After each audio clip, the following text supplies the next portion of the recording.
Antarctica. The coldest, driest, most remote continent on Earth. Its isolation and extremes of temperature make it unlike any other place on the planet. The animals that survive here are superbly adapted to Antarctica's treacherous conditions.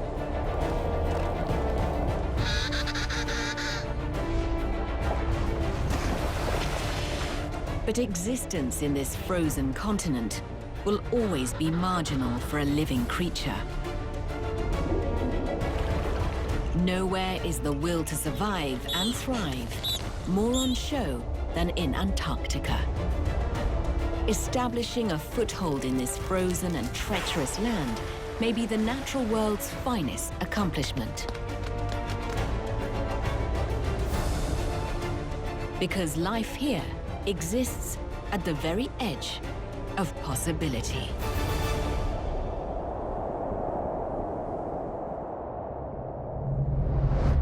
Antarctica lies at the bottom of the planet, a land of unimaginable extremes.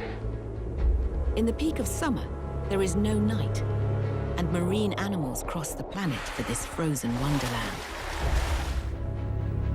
In winter, the sun sets and may not rise again for months. Temperatures can drop as low as minus 128 degrees Fahrenheit.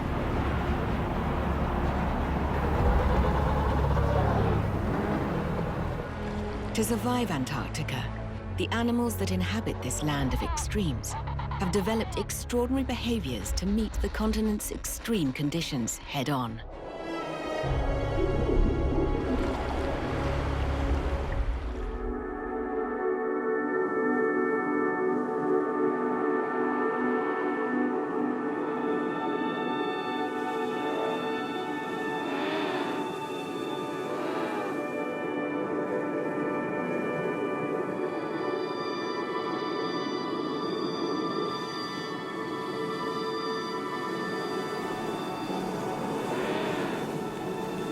It's early spring on the Ross Ice Shelf in Antarctica, just before these penguins first dawn after winter. The temperature is 25 degrees below zero. A gale blows at around 60 miles per hour. The sun has not broken above the horizon in almost 3 months.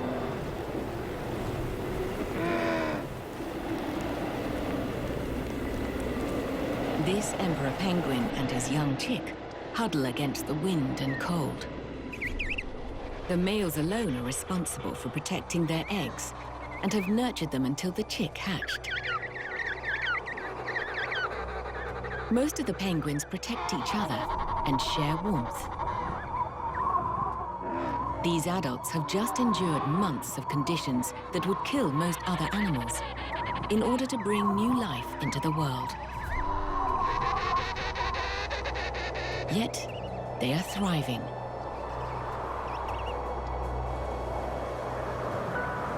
A springtime storm comes raging out of the heart of the continent, freezing and shattering the already dangerous conditions.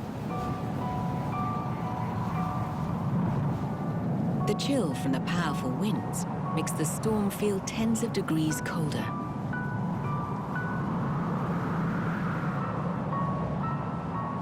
Amazingly, these birds have evolved to exploit this grueling habitat, conditions they are uniquely able to withstand. But the worst part of Antarctica's year is about to end. As the sun scrapes the horizon for the first time since winter, Antarctica is about to be transformed from a land of forbidding cold and darkness to one of the most productive wildernesses on the planet.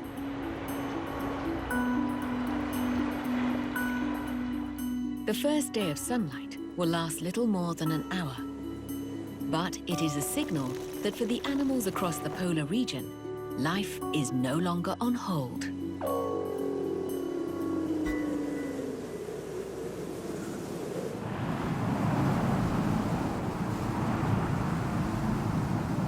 The Weddell seal is the only mammal that can survive here year-round. The arrival of spring marks an important moment in this female's life.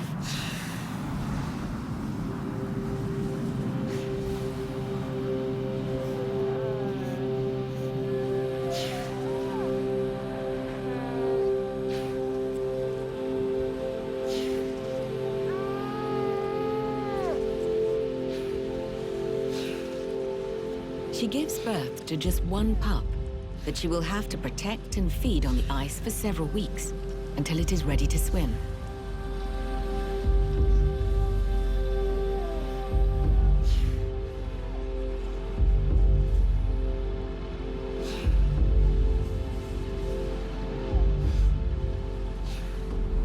She is surrounded by seemingly endless expanses of solid ice. When her pup is ready, their only way back to the water to hunt and hide from the weather will be through a hole in the ice. Water freezes quickly in Antarctica, so male Waddell seals will work to keep the ice holes from freezing over, cutting them back with their teeth, again and again. It's not an altruistic behavior. The males hope to mate with the females as soon as the pups are weaned and the females are receptive.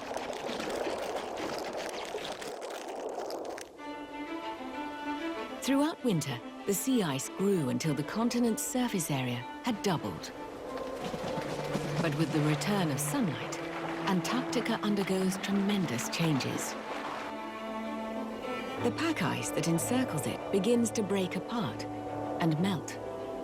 Many of the animals that call Antarctica home migrate along with the ever-changing ice edge. So, as the spring thaw breaks up the ice pack, they come flooding south in search of solid ice and safe places to breed.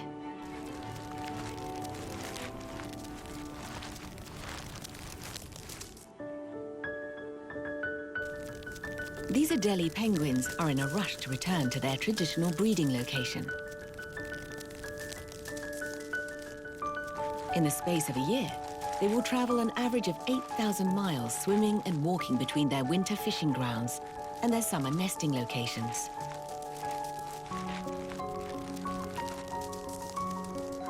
The male's job right now is to get to one of the few places of exposed rock, as they can't nest on ice.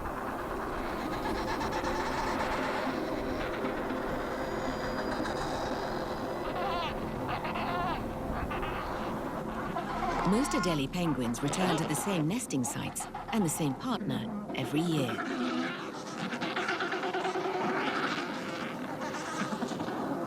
Some nesting sites have been used every Antarctic summer for the last 2,000 years.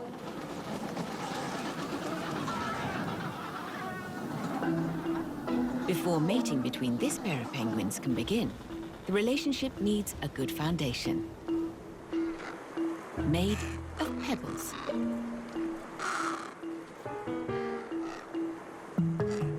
The pebbles are used by the Adelies to build their nests.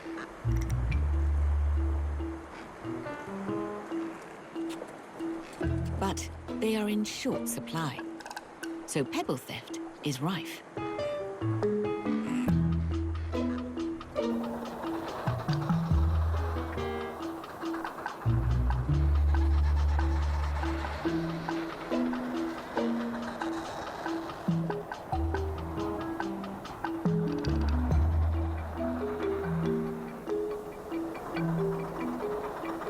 The Adelie couple needs to build a nest high enough that their eggs will be protected from meltwater.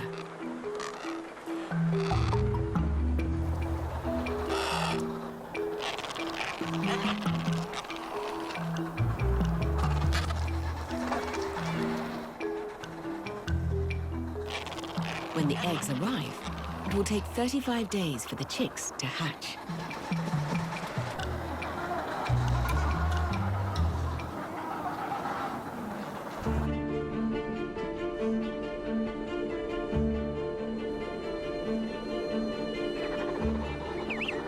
While all other birds are hoping to build a nest and breed, Antarctica's emperor penguins are already raising their chicks. The adult females have returned from a months-long sojourn at sea. Mother and father now make multi-day foraging trips to the water, walking up to 50 miles from their breeding colonies to the ice edge. Each of the parents will have to make this long trip about 6 times before the chick is fully grown.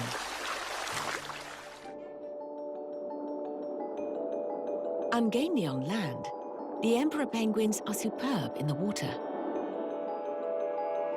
They are flightless birds, but when at sea, it becomes clear that they still have wings, and flying is still in their DNA.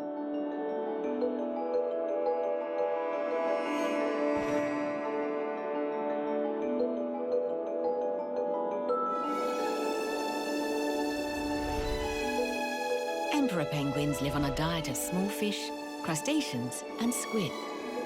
They can submerge for up to 18 minutes at a time, reaching depths beyond 1,800 feet. No other penguin can dive as deep.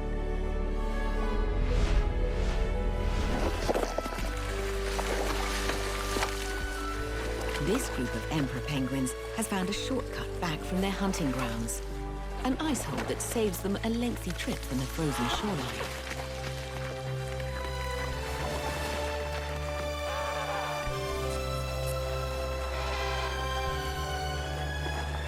But ice holes are hot property in Antarctica. A crab-eater seal has followed the penguins to their secret doorway from under the ice.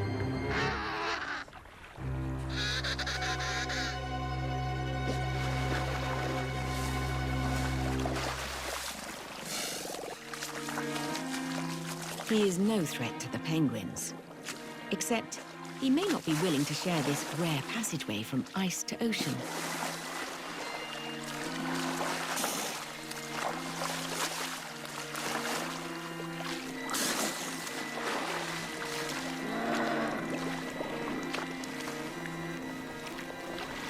If the seal doesn't let them pass, these penguins may again face the prospect of many long marches.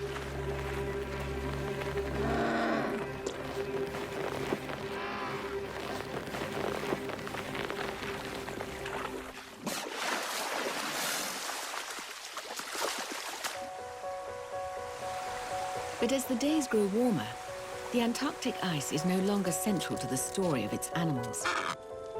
The action now moves to the open water and some of the largest animals on the planet.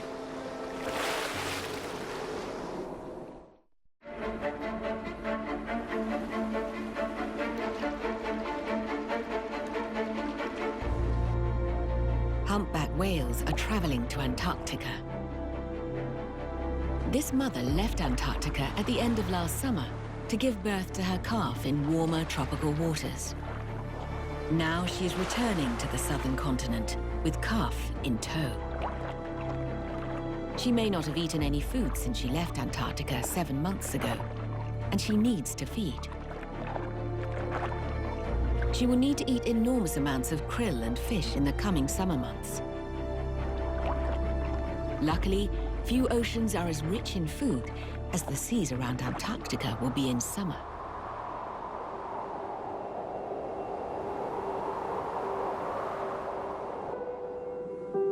It is the reason that both emperor penguins and Weddell seals breed early on the ice, so that their offspring mature in time to take maximum advantage of the summer food supply.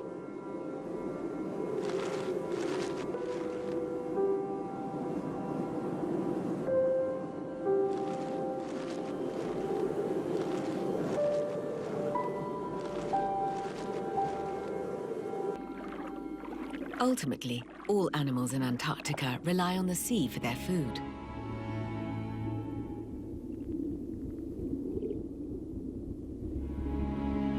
While Antarctica is a barren, almost lifeless landmass, the water around it is much more abundant.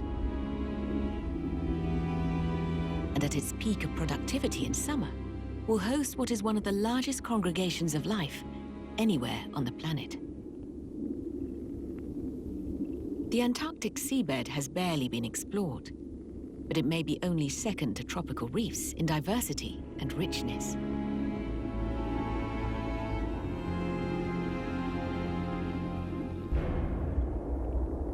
Even a drifting iceberg can leave food in its wake. As icebergs break off from the mainland in spring, they are blown seaward, gouging their way along the ocean bottom, bouncing and crushing everything in their path. They leave a trail of crushed urchins, anemones, and starfish on the seabed that for scavenging animals is an easy source of food.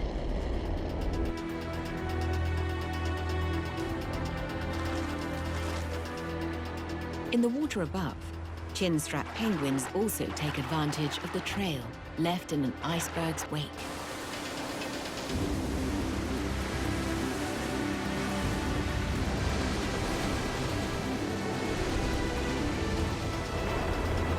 While a late spring storm is perfect for moving the icebergs out to sea, it also makes for perilous swimming conditions.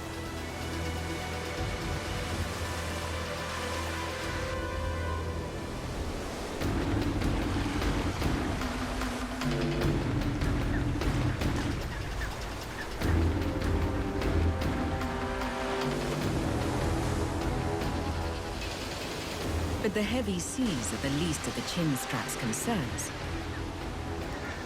Because hot on the tail of spring's arrival in Antarctica come deadly predators hoping for a summer of blood.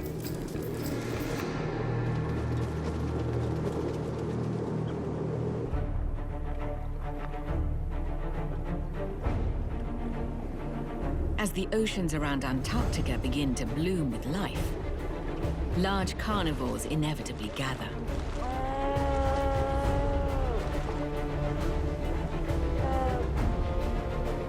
The leopard seal is here to hunt anything it can.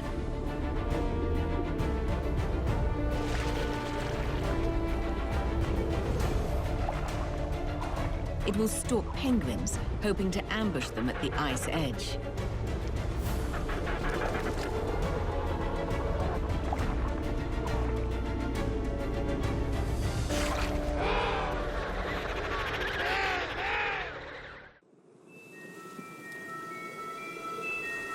Crab-eater seals are here for the krill, and are the most numerous seal species on the planet. Antarctica is too large, empty, and unexplored for them to have been properly counted. But it is estimated that there are between 7 and 12 million crab-eaters in Antarctica, creating a rich hunting ground for Antarctica's apex predator, orca, the killer whale.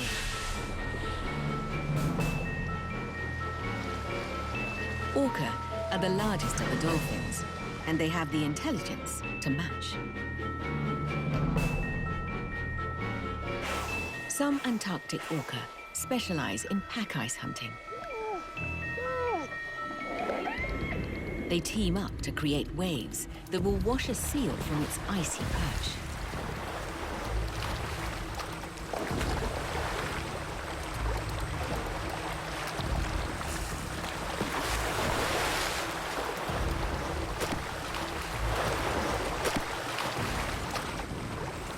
They don't give up.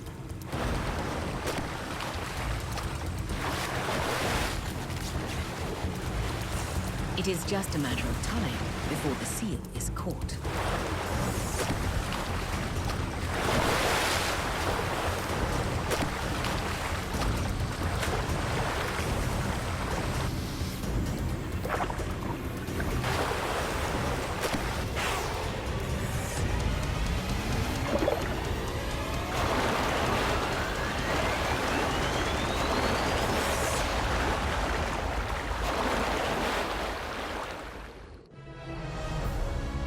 As hunting opportunities go, this is only the beginning, because it is just days from when the sun will refuse to set, and feeding becomes a round-the-clock event.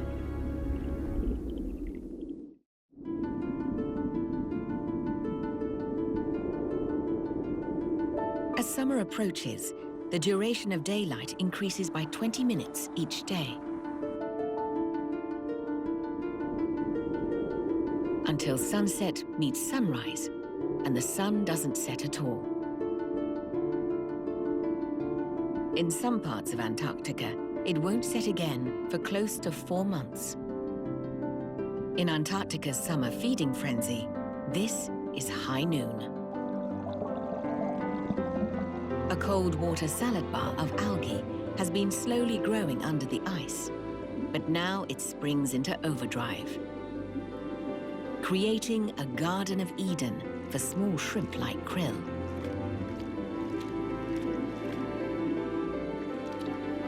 The krill have been here all winter long. But with the return of summer and the growth of algae under the sea ice, krill grow and multiply until in terms of sheer weight, they may be the most abundant species on the planet. Single swarms of krill may cover a square mile, extend to a depth of more than 600 feet, and weigh up to 10,000 tons. They are a keystone species. The seals, penguins, fish, and whales. Almost every animal in Antarctica, in some way, depends on krill for survival.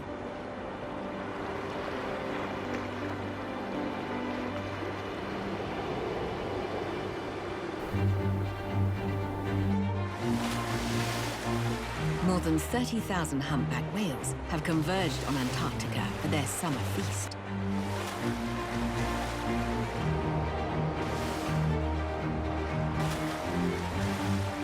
Antarctica's swarms of krill and fish are probably the only food these massive animals eat each year. By lunging through schools of krill with its wide jaws gaping, this humpback can consume a ton or more of krill per day across the months of summer. The schools of Antarctic herring that follow the krill become a meal for the humpbacks as well. In some areas, Antarctic herring make up 90% of the fish population. They gather in dense schools. The humpbacks work together to net them with bubbles. Whales erupt from the depths, trailing a line of bubbles and swimming upwards in ever-decreasing circles, creating a net of air that herring schools must avoid.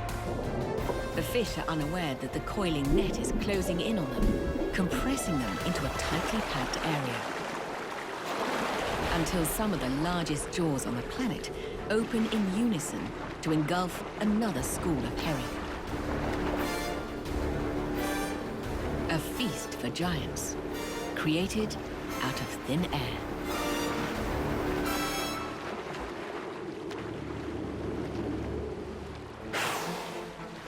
The herring schools also attract orca. The orca can't efficiently chase individual fish, so they have developed their own stunning technique. The killer whales must herd the herrings close together by lunging at the school. And then they turn and swipe at the school with their tail.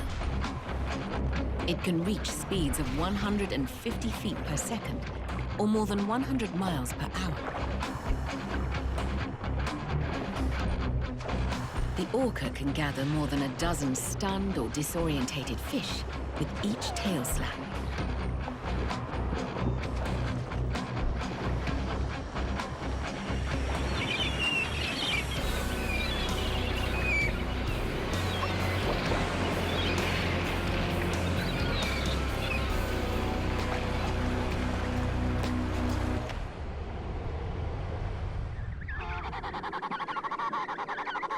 The sudden increase of food in the oceans coincides with an important milestone in the lives of the emperor penguins and their young.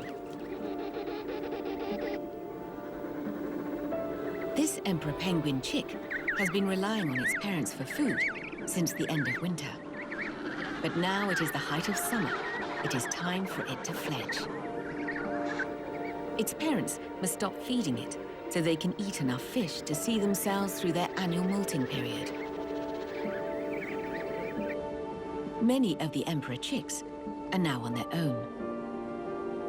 But the black tips on their wings show that underneath their down, they have already grown their diving feathers and can hunt for themselves.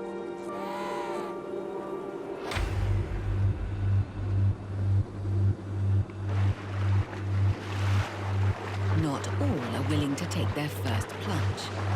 But the ever-shifting pack ice sometimes forces their hand. An emperor chick's down will begin to wash off during its first swim, revealing an almost fully grown emperor penguin beneath.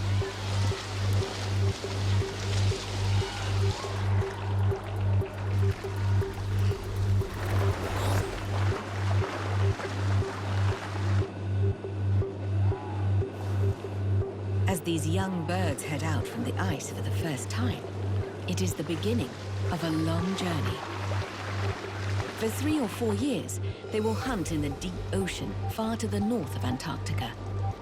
Amazingly, these birds have the ability to find this same shoreline after their 4-year odyssey, and then navigate to their place of birth, so they too can breed.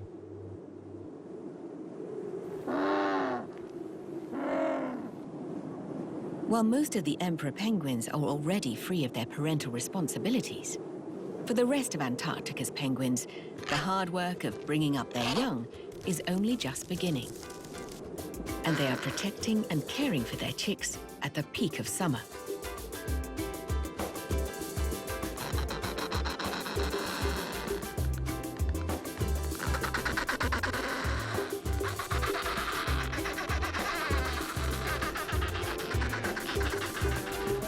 The chicks need full-time supervision, so the parents take turns hunting.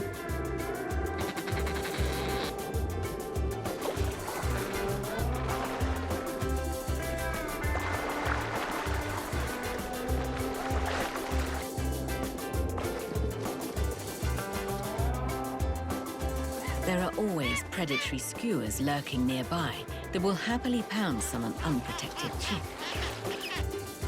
But 4 weeks after hatching, the chick has grown large enough that it can be left in a creche with other chicks, while both parents go to sea, hunting. These Adelie chicks eat up to 10 ounces of food per day.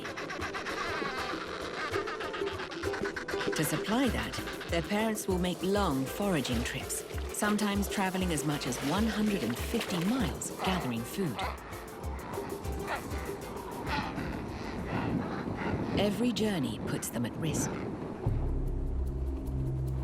The boundary between ice and water is the danger zone for these birds. It's where predators come to hunt and to wait under the ice in ambush.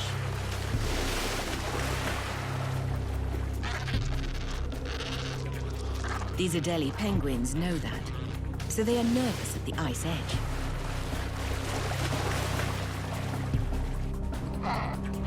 When a pack of orca is on the hunt and targeting your party of penguins, sometimes it makes sense to move the party.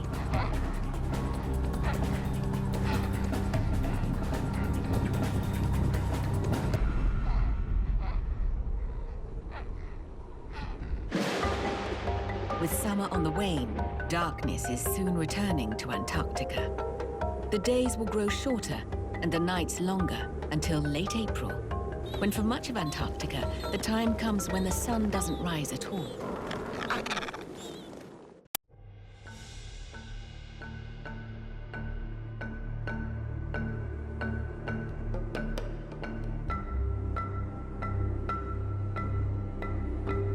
Even on dry ground, Antarctica's inhabitants are not safe from summer predators. The penguin colonies and their ever-fattening chicks begin to attract skuas. Skuas are large marine birds with a wingspan of up to 4.5 feet. They are opportunistic feeders and will catch or scavenge a meal anywhere they can.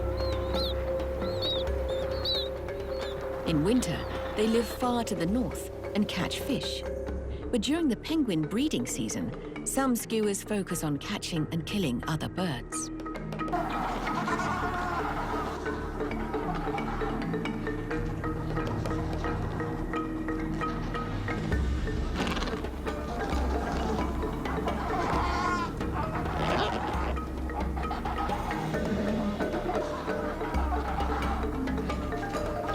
Penguin chicks are high on their list, representing a huge meal that can be captured with little risk.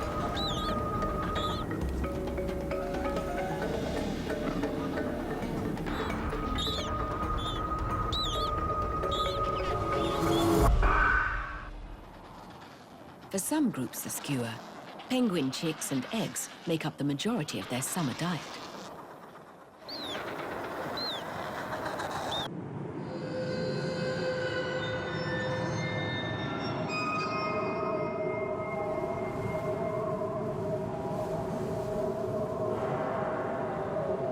As the summer sun sets and the Antarctic days grow colder in autumn, the Weddell seals must retreat to the sea for longer and longer periods.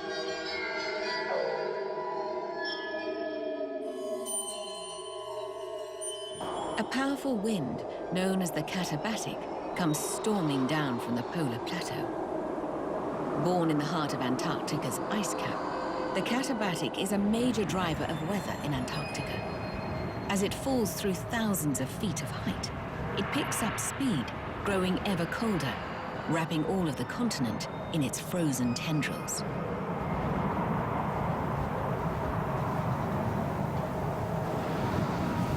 It is time for the Weddell seals to escape the clutches of the storm. But they don't go far. They can temporarily withdraw from the frigid weather through their hole in the ice into another world. In autumn, they will spend an average of almost 4 hours per day resting on the ice. But as winter rolls on, their visits become less frequent, and they spend half as much time out of the water as they did in autumn. Because underwater is the warmest place they can be in Antarctica. While the adult emperor penguins and the Weddell seals can remain close to the Antarctic shoreline throughout winter, every other large animal must now prepare to leave Antarctica if they are going to survive.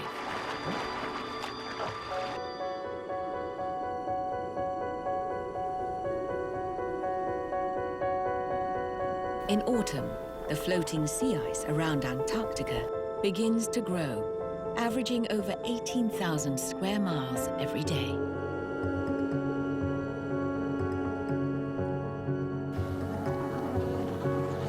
For the Adelie penguins that feed from the ice edge, a long migration begins to follow and keep up with the ever-spreading ice pack. Some will walk and swim almost 5,000 miles over a period of weeks just to get to their winter foraging locations, close to the edge of ice and open water.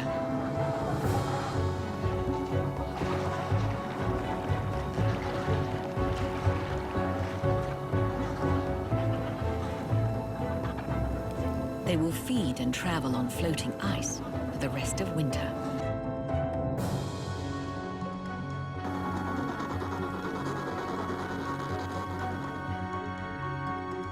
The sunny days of summer are gone, and the punishing conditions to come are literally unsurvivable for all but 2 of Antarctica's iconic species.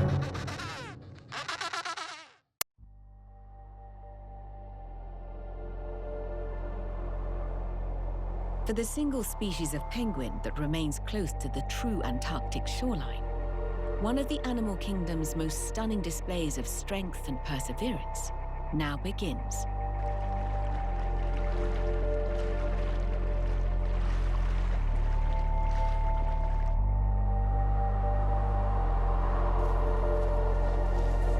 While all other birds have turned north and headed far out to sea, the emperor penguins turn inland and march into the face of the coldest, most extreme conditions this planet can provide.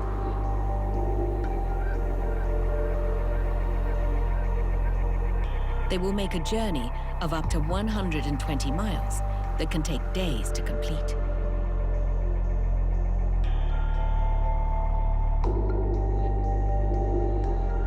The floating pack ice they travel across is an ever-changing environment, so the route of the journey may never be the same, but the destination is always the same. The rookery of their birth, built on ice that is so solid it will not move or fracture. Every emperor penguin must make this journey if it is to mate and breed. Winter is fast approaching, So emperor penguins have little time to perform their elaborate courtships. They call and swing their necks and mirror each other. It is part of their mating display. They appear successful when they lift their beaks skyward and strike a regal pose. Like victorious statues, the emperor penguins hold this stance, hoping for a successful courtship.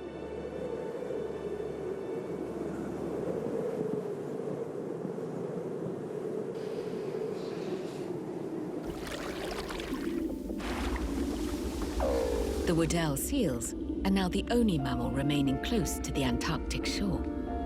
But even they have made a retreat from the conditions above the ice. Antarctica's seawater temperatures never drop below 28 degrees Fahrenheit, while the temperatures above the ice can be 50 degrees colder. So for Weddell seals, the world below the ice is a safe refuge from the weather above.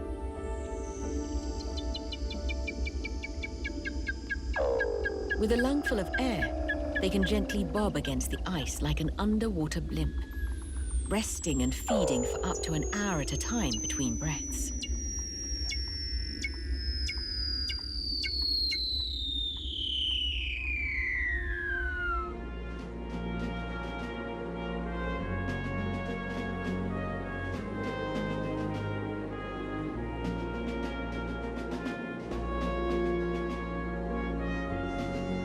As the sun sets for the final time this year, not to rise again for months, the female emperor penguins have laid a single egg and passed it over to the father for care throughout the dark night of winter.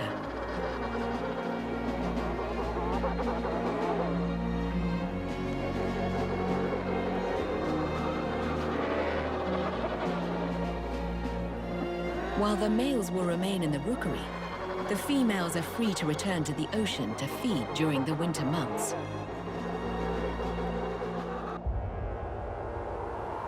For the males, the departing of the females marks the beginning of a Herculean effort to perpetuate their genes. Throughout the depths of Antarctica's winter, the males, each with an egg resting on his feet, will huddle in the permanent darkness, sharing body heat to protect themselves from the bitter cold and winds. While the air temperature can drop to minus 50 degrees and the wind can reach speeds of 60 miles per hour, inside the huddle, it can be as warm as 70 degrees above zero. When the wind blows, the huddles are constantly on the move, slowly rotating and shifting as each individual takes his turn at the outer edge, bearing the brunt of the polar winter.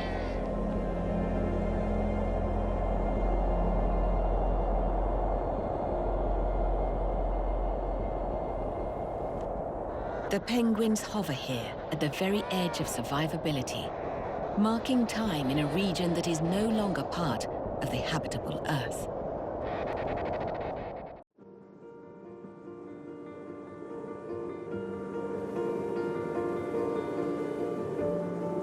Through Antarctica's longest night, the male emperor penguins protect their egg.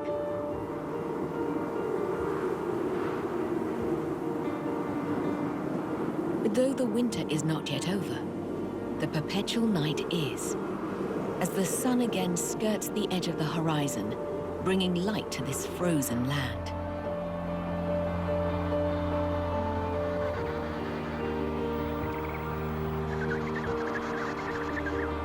The rookery is in an expectant mood.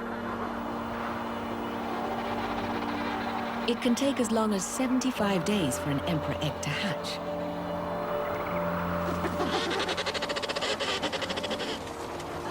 By the time the chick is breaking through the egg, its father will not have eaten for 4 months, losing almost half his body weight. The newborn chick is hungry. It won't survive without food.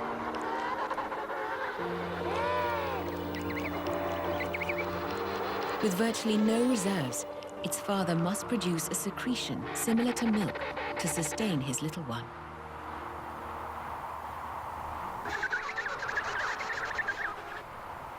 But help is on the way.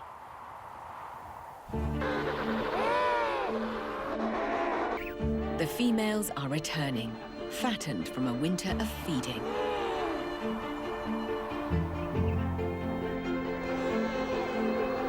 The males rejoice, and using calls alone in a rookery of up to several thousand calling birds, mother and father are reunited.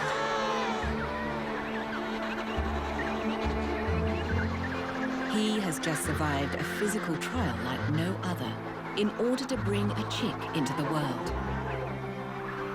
She has trekked up to 120 miles from the sea to meet her baby for the first time.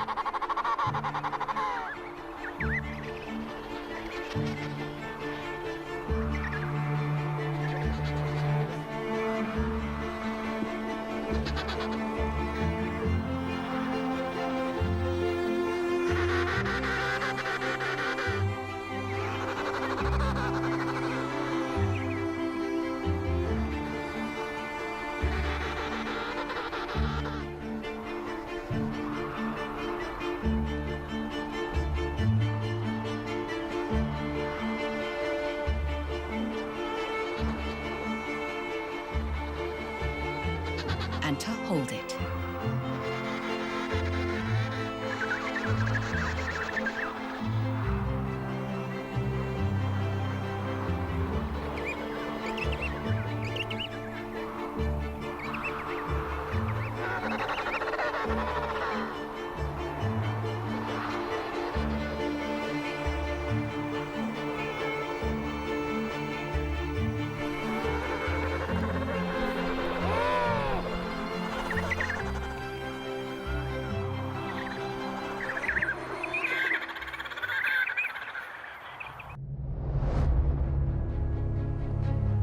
As the full strength of daylight returns to Antarctica, life begins anew in this alien place.